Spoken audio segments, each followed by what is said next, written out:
Yeah, I'm feeling good. Obviously a little bit tired. The time difference can take its toll, but it's not an excuse. We're all got to be ready, and we've all done this enough, I think, and hopefully get some minutes. And I hope everyone's feeling the best they can. What are you expecting from this match, knowing that you had some troubles with some teams in the Asian Cup of this similar calibre? I know this is on home soil, but how do you expect it will go?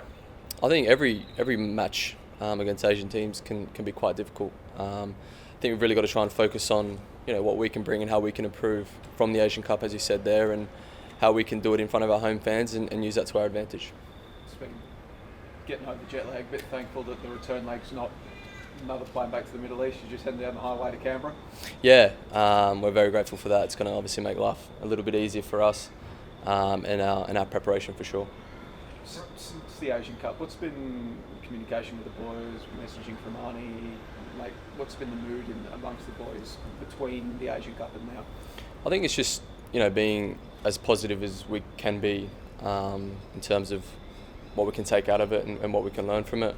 Obviously, it didn't go the way we ultimately planned and what we wanted from it, but at the end of the day, there's a lot of things we can learn from, and I think going forward in these qualifications and in this round, there's a lot we can put into place to show that we can be stronger and grow from our setbacks.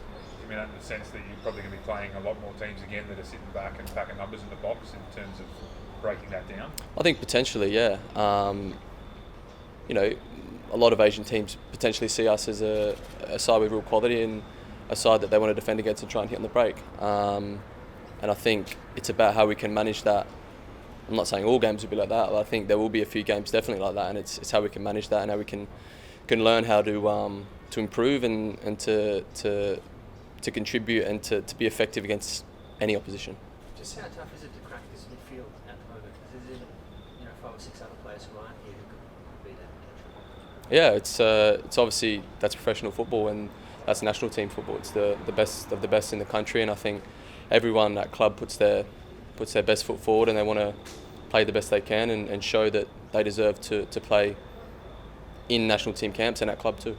Are you enjoying life at Borough at the moment? On the score sheet recently, life good under Michael Carrick? Yeah, life's good. I love it at Middlesbrough. I've really taken it to be my second home almost away from Australia, and we're in a position now where we can hopefully capitalise with the last 8 games and push for the playoffs. Do they love Australians there? Because we've had so many players back over the years. Is there something? Is there a plaque to Australians or something like that at the club? Like we've had 15 notable players there at least. Yeah, there is. I think as Aussies, myself, Sammy and Tommy going there, we've definitely felt the connection and the love from the previous Australians that have played there and the history that they've had. So we kind of take that in our stride and embrace it as best we can. Joe Gauci, drivable distance from you now? Yeah, drivable. It's still quite far, but he's in drivable distance, which is good. And I haven't had the opportunity to catch up with him yet. But I'm sure it's only a matter of time. How good is it to just see Cassini as well is killing it down in Portsmouth? There's a few South Australians who are braining it in English football at the moment. Yeah, absolutely. I'm a proud South Aussie myself, and obviously, as you said, to see other South Australians kind of doing well and showing what they're about and what they can continue to produce as a state, it's awesome. You also previously played for the Jets, Australia. You're probably associated with one of their best ever moments, that Scorpion goal. They're going through a bit of tough times now in terms of ownership. What was your experience with the community in Newcastle and the way it rallied around the Jets when you were there? Yeah, my time, I can only speak so positively of that. I think I would put it up there with some of the best times in my career, and I was only there for a short time, but I could really feel the love and the connection between the football club and the town or the city. And yeah, as I said, it was a great time. One of those South Australians, Craig Goodwin's out of this game, unfortunately. So, I mean, who takes the set pieces? Have you been through all that kind of thing, and how big a loss is he? Yeah, definitely. Craig's obviously a well-experienced player, and he's shown time and time again what he can bring to the country and to club football as well. So we will miss him. But in saying that, there's an opportunity for someone to step up in his place, and whoever takes a set piece, I'm sure, can hopefully put it on Harry Souttar's head at some stage.